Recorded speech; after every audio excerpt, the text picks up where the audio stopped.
यानी गाय तो कामधेनु जिसको अपन कहते हैं, कामधेनु की तरह,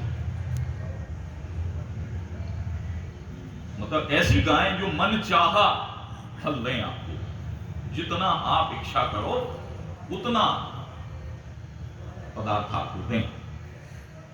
जैसा कहा जाता है कि गाय की एक एक चीज उपयोगी है, इसलिए भी गाय का दान बहुत महत्वपूर्ण है। गाय में देवताओं का वास होता है, इसलिए भी महत्वपूर्ण है। और वो ऐसी उत्तम गायें हैं कि लगता है जैसे कामधेनु की तरह वो गायें हों, और जो शीलवान हैं, मतलब सुशील गायें हैं। वही बात फिर आती है कि कई बार अगर दान देना है तो जो अपने यहाँ सबसे ज्यादा लात मारा तो वही दे दे। लेकिन दशरथ जी ने मतलब जो जिस तरह का भाव कि बड़ी अच्छी गाय है, कामधेनु की तरह गाय है, और वो शील भी हैं, सीधी भी हैं, जो गाय का असली रूप है। अपन अपने घरों में ये शब्द प्रयोग करते हैं कि किसी के बारे में अगर बात की कि वो उन्ना का बहू जैसी है, उन्ना का बड़ी गौ, मतलब उसका अर्थ ही है गौ, गाय होने एक सीधेपन का, सुशील होने का अपने आप उसमें एक समावेश है। लेकिन वो स्वामी जी कहते हैं कि वो जो गायें थी वो शीलवान थी, सीधी थी, अच्छी प्रकृति की थी। ऐसी गायें मंगाई गई, 4 लाख गायें मंगाई गई दान करने के लिए। 4 लक्ष बरुधेनु मंगाई, काम सुरभि समशील सुहाई, सब विधि सकल अलंकृत की। और अकेले गाय से पूरा नहीं पड़ा, उन्हें सब तरह से श्रृंगारित किया गया। अलंकार यानी श्रृंगार, उनको सब तरह से श्रृंगारित किया गया। आप जानते हैं जैसे सोने इत्यादि से महाराज दशरथ गाय दान कर रहे हैं तो सींग वगैरह सोने से मढ़ दिए, उनके ऊपर वस्त्र, रेशमी वस्त्र उनको पढ़ा दिए, तो तरह तरह की मोतियों की माला पहना दी, इस तरह से श्रृंगारित कर दिया गया गायों को। तो सब विधि सकल अलंकृत की, सभी गायों को सब प्रकार से आभूषणों से सजाया गया। और मुदित महिप मही देवन दी, शब्दों पे ध्यान दें, किसको दिया जा रहा है? जो महिदेव, इस पृथ्वी के देवता हैं। जो महाराज तो अकेले राजा है, लिखा गया कि वो जिन्हें दी जा रही है गायें, वो ब्राह्मण जो हैं वो इस पृथ्वी के महिदेव, मही यानी पृथ्वी, देव यानी देवता। तो आनंद पूर्वक, मुदित होकर, प्रसन्नता पूर्वक महाराज ने, राजा दशरथ ने वो गायें इस पृथ्वी के देवताओं, महिदेवन, उन विप्रों को, उन ब्राह्मणों को दी। दान किया भी जाना है तो उसका स्वरूप ऐसा, बहुत विनम्रता से, बहुत आदर के साथ और भरपूर मन से ऐसा दान करने की व्यवस्था वहां थी, और महाराज दशरथ ने ऐसा किया। अपने यहां एक शब्द आता है बार बार जब भी अपन कोई कभी दान की बात आती है, तो उन्होंने कहा कि सवाया दान करो। तो जैसे अपन को 100 रुपए करना तो 125 रुपए दान है, सवाया दान। उसके पीछे भी केवल यही अर्थ है कि हमारी अगर हैसियत 100 रुपए की है तो मन हमारा और बड़ा हो कि हम उससे सवाया करें, उससे ज्यादा करें, कम ना करें, उसको और बढ़ा करें। हमारा भाव ऐसा हो दान के प्रति कि और ज्यादा उसको किया जाए, उसको ऐसा सवाया करने को कहा जाता है। तो सब विधि सकल अलंकृत की ही, मुदित महिप मही देवन दीनी, और करत विनय बहुविधि नर नाहु। विनती कर रहे हैं महाराज, बहुत बार बार बहुत प्रकार से विनती कर रहे हैं। वो राजा सबके सामने हाथ जोड़ के खड़े हैं और बहुत प्रकार से, बहुत अनेक प्रकार से विनती कर रहे। करत विनय बहुविधि नर नाहु, लहेऊ आज जग जीवन लाहू। इस संसार में आने का जीवन भर का आनंद, जीवन भर का लाभ आपने हमारा दान स्वीकार कर लिया, तो ऐसा लग रहा कि जैसे इस जीवन का सफल हो गया ये जीवन, इस जीवन का सबसे बड़ा लाभ आज हमने पा लिया। ऐसी विनती महाराज दशरथ ब्राह्मणों से कर रहे हैं, दान दे रहे हैं, दान स्वीकार करने के लिए इतना बड़ा आभार भी व्यक्त कर रहे हैं। करत विनय बहुविधि नर नाहु, लहेऊ आज जग जीवन लाहू, तो पाई असीस महीस अनंता।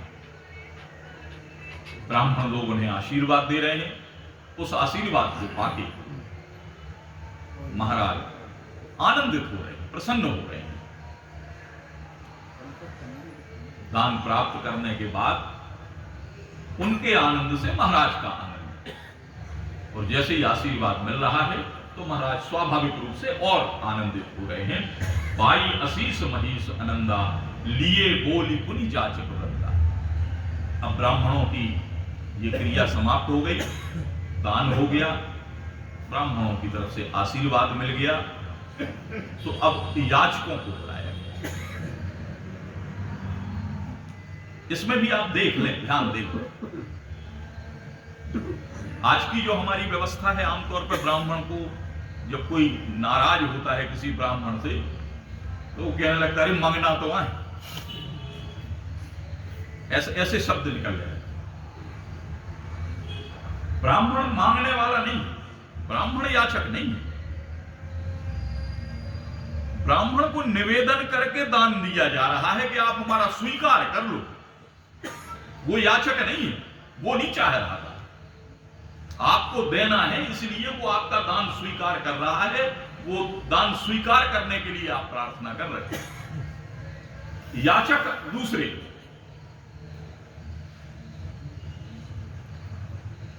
भिक्षा प्राप्त करने वाले, भिक्षा वृत्ति करने वाले, वो दूसरी श्रेणी। जिनके मन में कुछ चाह हो, कुछ प्राप्त करने की इच्छा हो, वो याचक। सो जब ब्राह्मणों को दान दे चुके, पाई असीस महीस आनंदा, लिए बोली पुनि जाचक वृंदा। अब उन्होंने ब्राह्मणों के बाद उन याचकों को बुलाया जो कुछ प्राप्त करने की इच्छा से वहां थे। फिर याचकों को बुलाया गया। अब जब याचक आ गए, सु कनक बसन मणि हाय गए चंदन। कनक यानी सोना, बसन यानी वस्त्र, मणि यानी मणियां, आप जानते हैं आभूषण। हाय गए हाथी और घोड़े, चंदन यानी रथ। अब चक्रवर्ती सम्राट दशरथ का दान है, अपने चारों राजकुमारों के विवाह की प्रसन्नता में दान है, बहुत उच्च तरीके का दान है। तो जब याचकों को बुलाया, ब्राह्मणों के लिए गायों का दान, अच्छी गायों का दान, कामधेनु की तरह गायों का दान, उन गायों को श्रृंगारित करके दान, आदर पूर्वक दान, दंडवत प्रणाम करके दान, वो ऐसी स्थिति थी। यहां ये याचक है, ये कुछ चाहने की इच्छा रखने वाले हैं, इसलिए इन्हें कीमती चीजें दान, मूल्यवान चीजें, उपयोगी चीजें, इनको दान। और कैसा दान? जो याचक है वो चाह रहा है, जैसा चाह रहा, जो चाह रहा उस तरह का दान।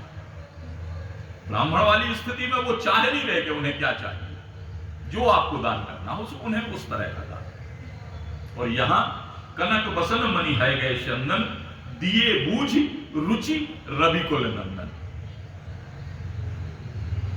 सूर्यवंश के नंदन, सूर्यवंशी महाराज दशरथ ने उन याचकों को उनकी रुचि के अनुसार और उनसे पूछ के